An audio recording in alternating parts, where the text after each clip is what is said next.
Hi, I'm Anna. And I'm Ben. We are AutoSave. Welcome to our channel. Today we're watching Kaguya-sama Love is War, Season 3, Episode 10. I am assuming we are going to start a haunted house, right? That's where we left off. And we saw Maki dragging Kaguya in with her. So yeah, I think that's where either we're going to check up on Miyuki right when we get into this episode, or we're going right into this haunted house. I'm glad that Kaguya is coming along. I think it will bring an interesting dynamic to it, and I also think that there might be a better chance for Ishigami's romantic life because Kaguya is there to, guide him. And root for him. Yeah, and root for him. If Ishigami sees that there are two people in this haunted house that majorly root for him, I think it'll help him deal with whatever. Deal with whatever? Like, even if it doesn't go well, he'll be able to handle it? Yeah, They are the perfect people there to console him, and they're the perfect people there to cheer him on. Let's hope it's a positive. You ready? Yes. Sweet.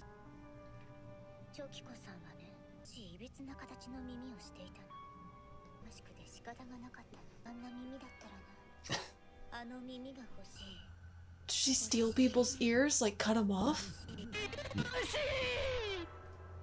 Oh!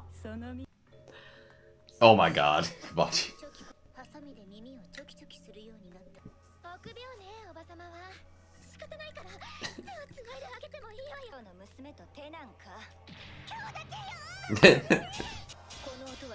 Bonding.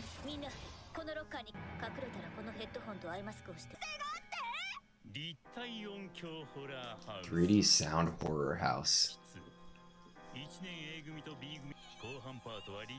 Immersive 3D sound experience. Oh my god. That's such a good idea, though.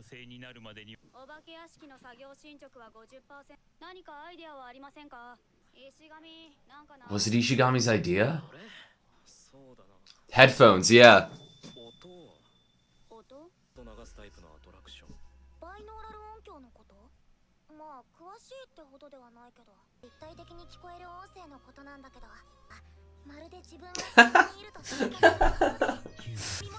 She's experienced.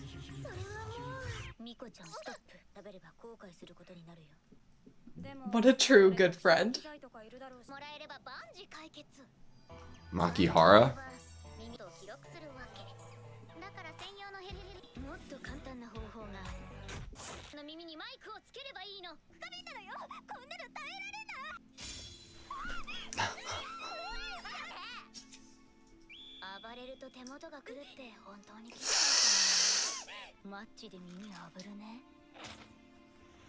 Oh.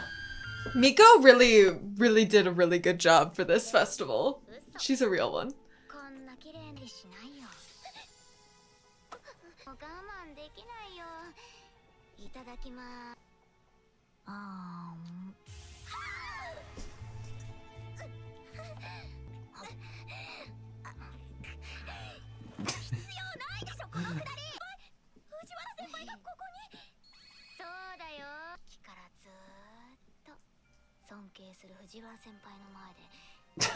Why would you do this?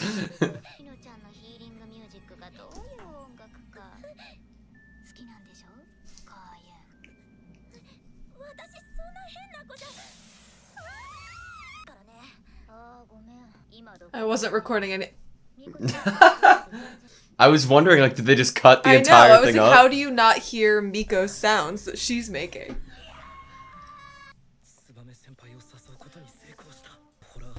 Look at him.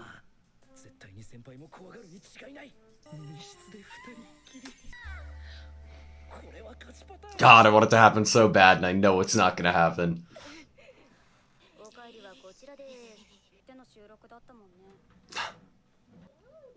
Oh no. It's the couple.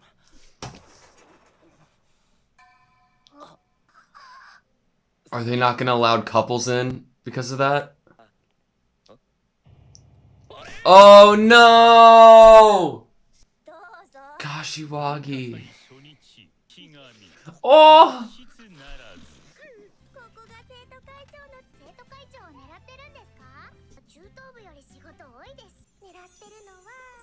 Miyuki. What? I mean, she saw him when he visited Kay.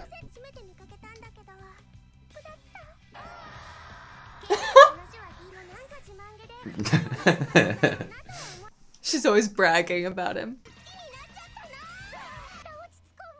You have no idea. I mean, Chika has made him a better, more well-rounded person.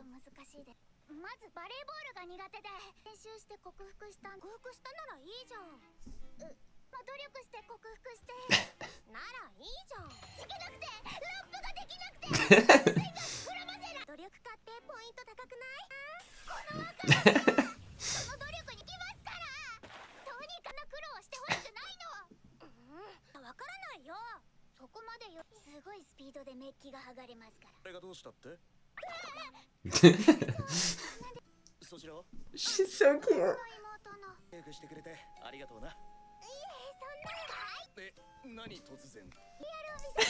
He's gonna be great at it. Hell is about to start now.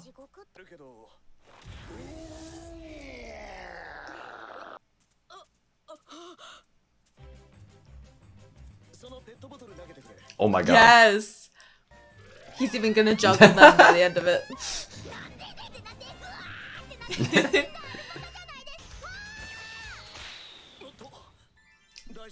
What are you doing, Chika?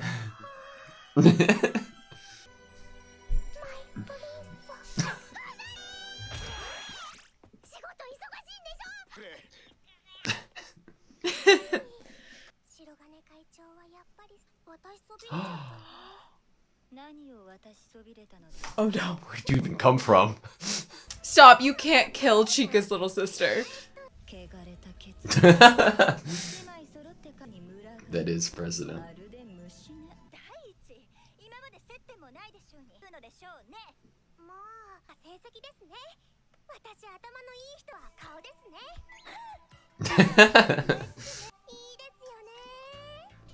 The eyes.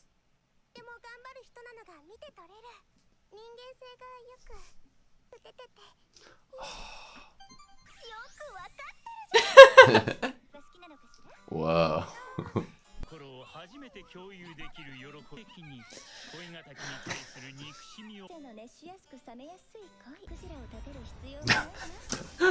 I thought she was gonna spell out cute. Yeah.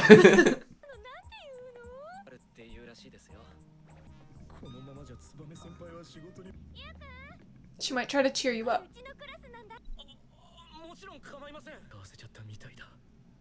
It could work in your favor. Use this chance.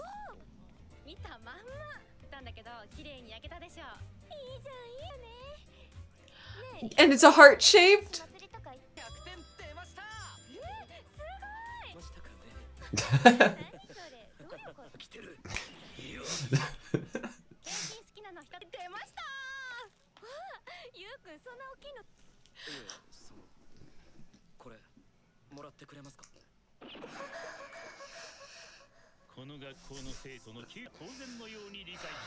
And he's in front of a bunch of people. I don't think. Oh, he doesn't realize. The heart.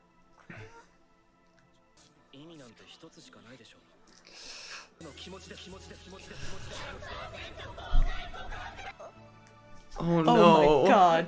Please.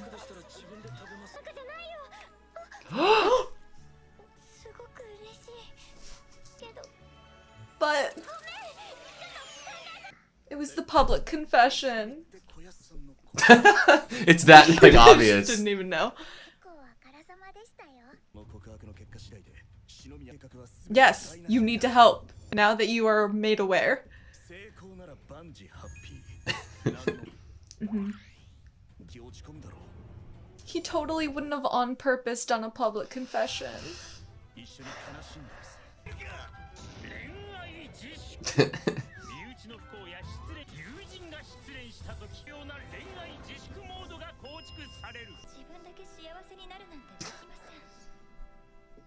a cool shot. Read the room.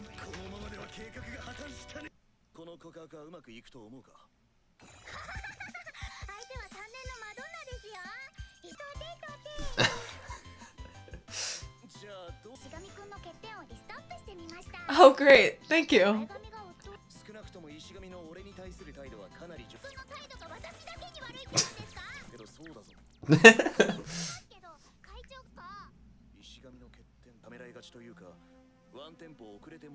That was the most non-hesitant, very confident thing I've seen him do. Yeah.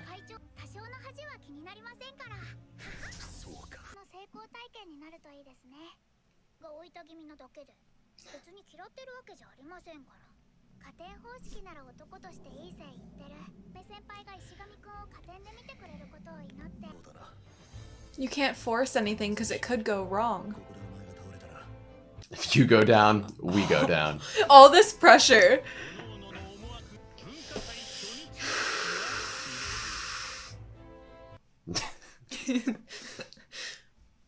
All these emotions, Chico. Cotton candy.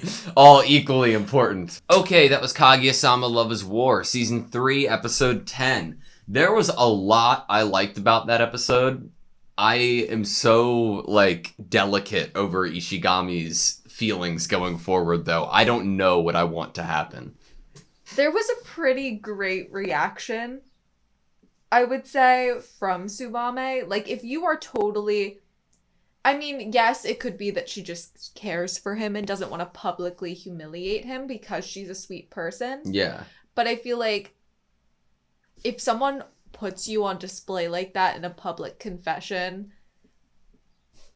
I feel like even if you are a caring person that cares about this person, some people would be very upset or offended or angry that you put them in this position and might end up just telling you the truth right there. I mean, it wasn't Ishigami's intent to make a public confession. Right, it means nothing what he thought or was planning. He did it. That's what happened. So it doesn't mean... She doesn't know his true intention there. To her, he was making a public confession. Part of me would love Ishigami to acknowledge that. If Tsubame and Ishigami have another interaction with each other, it'd be cool for Ishigami to kind of reflect on it and be like, I realize that I might have put you in this situation. That wasn't my intent. I wanted to get this for you because it seemed like you wanted it. That being said, I do have these feelings. Yeah. The heart shape is eternal love. And I think for a lot of people, there's a difference between going up to them and being like, oh my god, I love you and I want to be with you forever, and being like, hey, I'd really like to maybe go on a date. Those are very, very different. And Ishigami was definitely shooting more for the, I like you. Yeah. I'd be interested in going on a date with you. While Kaguya and her feelings definitely go along better with the heart of eternal love. Yeah. This is inevitably gonna end up in something between Kaguya and Miyuki, and I don't know how impacted it will be based off of Ishigami's answer, because I imagine Ishigami's come a long way since season 1, and I imagine that whatever happens, he will be able to take it in a way that he won't be too down on himself if it's a negative response. Right. They're already imagining that they'd have to console him. Yeah. I mean, not everyone reacts that way to getting rejected. Some people would, and you would need to console them. And some people would also probably guilt you into consoling them and not having love for yourself. And I don't know if Ishigami's necessarily a character that would need consoling if this didn't go right. I think he would want... he always says things to Miyuki. They kind of have these, little conversations that might make you think that Ishigami would be like, well, if I can't have love and I have to see other couples around, I wouldn't like that. Yeah. Because he's said things similar. But I really feel like if he sat down next to Miyuki and was like, dude, you're my best friend. You put out a hand to me when I needed it the most and accepted me. I want you to have love and be happy. Maybe that's all it would take.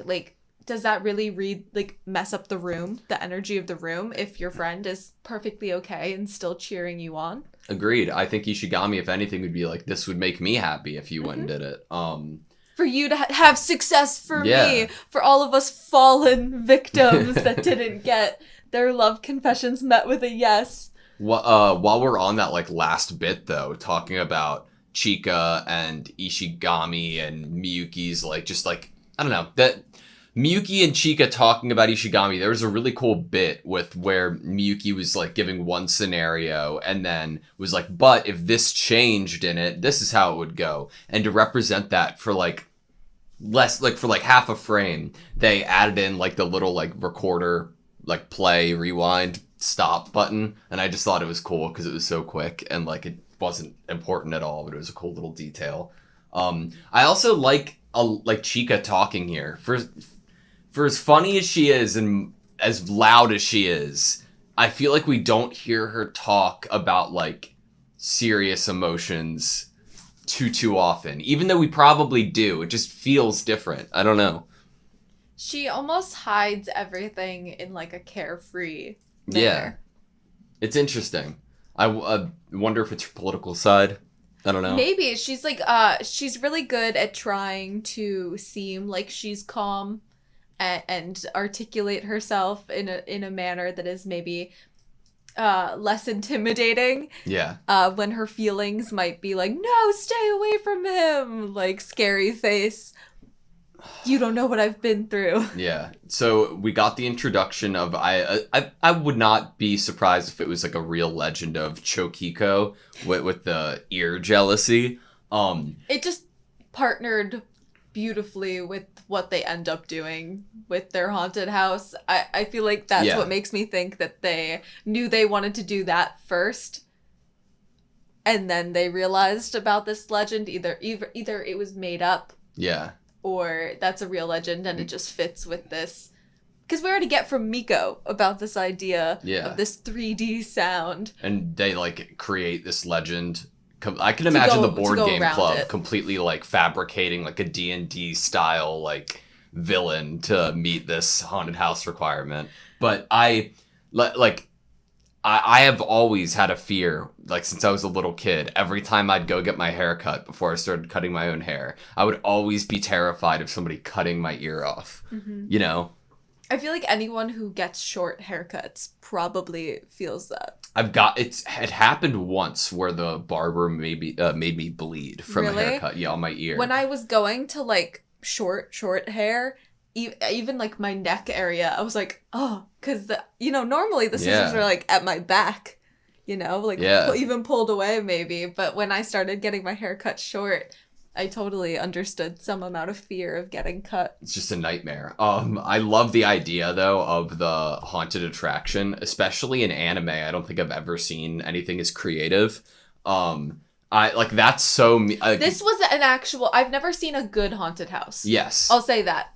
I have like growing up in like high school and stuff experimented with like 3D sound, and like I have a couple friends who like tried to go in the horror vein like in that area.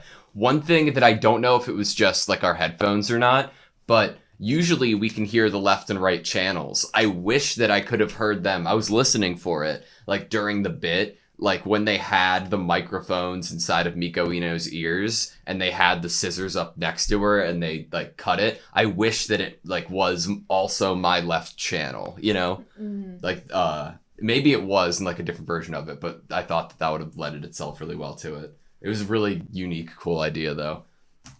Poor Miko. Yeah, poor Chika dealing with Moeha. I was gonna say Kaguya too, but Kaguya ended up having fun with it. Not poor Chika. She just hates on Miyuki, even though the things about him that she is terrified of are really endearing. Like when like you sum it all up as he was bad at this, but then he worked really hard and now he's not as bad. Those are selling points. Those are not disses. And she's like, yeah, but you didn't have to be there and like help him through it. A lot of people would have wanted to be there to help him through it. Yeah, I mean, it's a great characteristic by Miyuki. It just shows his determination and hard work. But all Chika can see is how much of a burden it's been on herself. And it's like, I've had to... Like, she's the mom and he's the baby, right? Yeah, and like, hey, Chika went through a lot so we could hear those awesome moments of rap from Miyuki, and also like those tend to be one of my favorite episodes in the series. All the ones where Chika's able to train, yeah, they always result in something spectacular. Did you expect Kaguya to get along-ish with Moeha because of the crush? Yes, because we've seen before whenever the president is praised in any way, or someone is calling upon details of them that Kaguya likes, she has been known to go from, like, murderous intent to, oh my gosh, you've noticed that too. Yeah. And it's really cute because she just now said to Hayasaka, I like him. Yeah. And I think she is really, really needing some gush time. Some time to talk to someone who she can let in on it other than Hayasaka. Yeah. About what she likes about him. I cannot believe Kashiwagi single-handedly was part of ruining the plan for Ishigami. She did it on purpose. Remember, she had a vendetta against Ishigami because Maki and her boyfriend were friends with him. I think that's a good theory because they definitely planted it last episode. Also, I think Kashiwagi is the romantic instigator in that couple. I totally feel like any moves that were made past him asking her out are totally her. Yeah. I think she wears the pants. I agree with you. I hate that it makes so much sense, but I hate that Ishigami's default is like being pitied or thinking that people feel sorry for him. Because when like watching it back, Tsubame actually, like, sure, there was an acknowledgement of Ishigami being a little bit further ahead and his head was down, but I don't take Tsubame inviting Ishigami into her class's project as pity or anything of the sort. I didn't either. I mean, she doesn't really seem like the type of person who pities. Yeah. If anything, she seems like if she liked you enough to go with you to the haunted house, then she still wants to spend her free time with you. And you know, she saw your thing. She wouldn't have said, I don't think she would have said yes to going to the haunted house with him out of pity. Oh my God, he asked me. I'm not going to say no. Yeah. So just like here, she doesn't give him an answer out of pity. She doesn't say yes, even if she doesn't mean it. She runs away, and what she says is that she needs to think about it. Yeah. It's interesting because she's probably leaving soon as well. Like, I don't know. If anybody has a chance with her, I think it is Ishigami. You know, I think that he's been handling this whole situation really well too. But that you did bring up the sad point is that this could end. There is a maybe middle place that this could end between pure rejection or I like you too. And that's in theme to bring up the fact that she is a third year. And so even if she does kind of like him, that doesn't necessarily mean romance is going to happen. Yeah. So there is a middle spot between those two options that could possibly be where it goes. I think so as well. Like, what if there was like it's just not the right time for us, and then in front of like, it doesn't even have to be in front of anybody, just a kiss on the cheek from Tsubame Ishigami gets, and like his confidence is like forever returned, and this was his win. As long as she doesn't say, I wish you would have told me sooner. Yeah, then it's all good. Oh, because they need to be careful with that. Because if I was Ishigami and I was being told that the person I had a crush on possibly could have liked me back and we could have dated if I'd only had the courage to say it sooner, that might destroy me more than a rejection. So do you have anything else? I'm really glad, I'm really thankful that we're not trying to interfere with Ishigami, and that that's not the direction that Miyuki is now going toward the end of the episode. It seemed like he was going to plot and plan all these things to show his Ishigami's greatest strengths and really like prove a point to Tsubame that Ishigami's an amazing guy. And all of that could backfire so badly. Yeah. And all of that is Miyuki focusing his attention so much on something that isn't truly what's actually important on this day for him. And I think that he needs to be selfish this day. I think he needs to root for Ishigami and he needs to hope for the best because it will probably make things better for him. But he has a big task today. He has, well, in this festival. And I think he needs to focus on himself. I'm also really glad that Miyuki didn't decide to try to orchestrate like a whole plan. What was the room for fixing in relationships thing? What was the room for fixing in relationships? I was saying that I loved how they... I loved how they had Tsubame leave. Yeah. And say, you know, she had to think about it. Because if they had just gone right for rejection here, then Miyuki, you know, the inevitable of Miyuki's thinking that this would ruin everything would probably come to fruition. At least it would get in the way. Yeah. And I liked that they left room for the energy in the room to change. Gotcha. By having her run away and say what she said. So I just said that I liked that. I like it too. Usually, like, upsettingly, it's the trope that a negative answer is coming, right? A denial if somebody runs away because they need time to think. But I'm not if you're so embarrassed because it's so public and you're just given a giant heart that means eternal love. I feel like sometimes that's the setup for devastation, though, and that's scary. If I were in Tsubame's shoes and I had never thought about this person romantically, or even if I had, I don't know how, you know, you always hear about like public like proposals and how like sometimes people don't actually think about their partner and if their partner would like that or not. Yeah. That's what it reminds me of. It's like that person probably would have said yes to you or wanted to marry you if you had done it in a way that was like respectful of what they were comfortable with and it was more romantic to them. But I don't necessarily think in front of tons of people would be romantic to me.